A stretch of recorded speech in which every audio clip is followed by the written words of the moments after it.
San Pedro was kind of an oasis. It was absolutely nothing for miles around, and then you came and had this little town. So after breakfast, we loaded up the truck with all our gear, rode out to a Stone Tree National Park. It was just a bunch of rocks in the desert. And the scenery was absolutely amazing. It blew your mind. How it was so, nothing was there, nothing was alive. You understand why it is the driest place on earth. We did some running, some free running. Sean's got me in a lot of athletic abilities, but I think endurance is something I can take him on. Sean's more of a mountaineer and I'm more of a climber, which is kind of cool. And here we're going to use this crack to gain footing, and we're literally just going to stroll across and gain the ridge that way.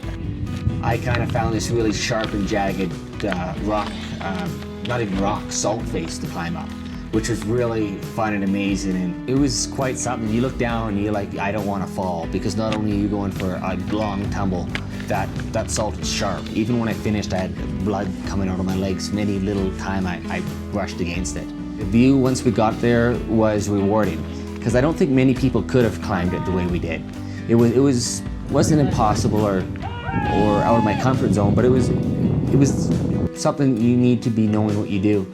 So we got up there, and on the one side it was flat and you could see for miles. You turn around to the other and you have this moon valley, all this rock coming down there. And you look just in front of you and you have a sand dune. It was so diverse.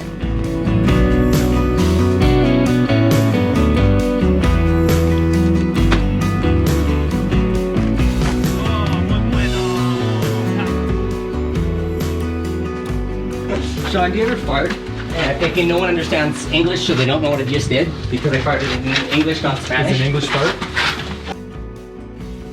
We walked into some caves that we heard about, and it was really interesting as well.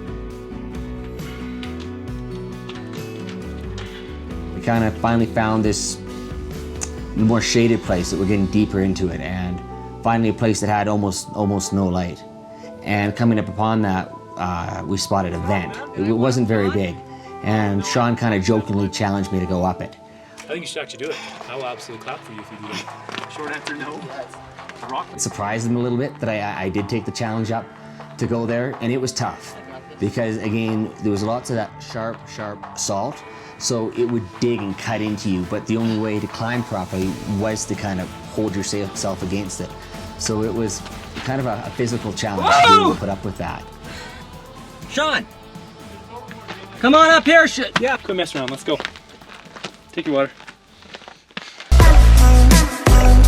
If you're enjoying this journey with us, subscribe to make sure you stay up to date. I knew Sean wanted to sandboard. It was a big thing for him, so I knew we were going to do it. I just didn't know when. So when this opportunity came, I knew we were going to give it a try.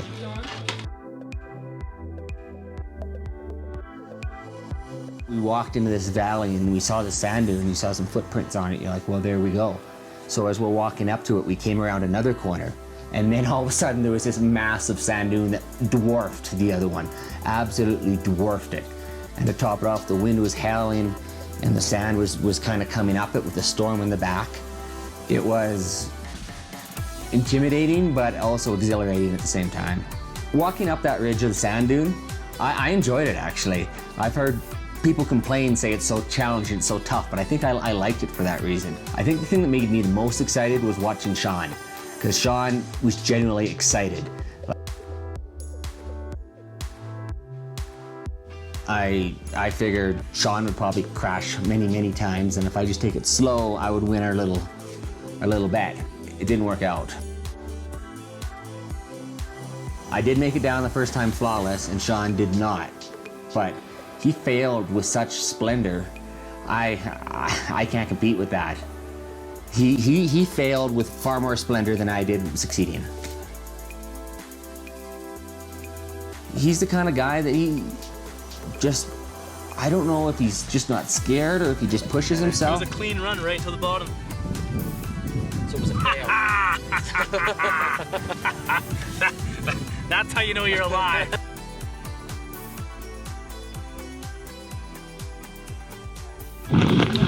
So we're at a fork in the road right now. The nice road is to Argentina. This road's to Bolivia.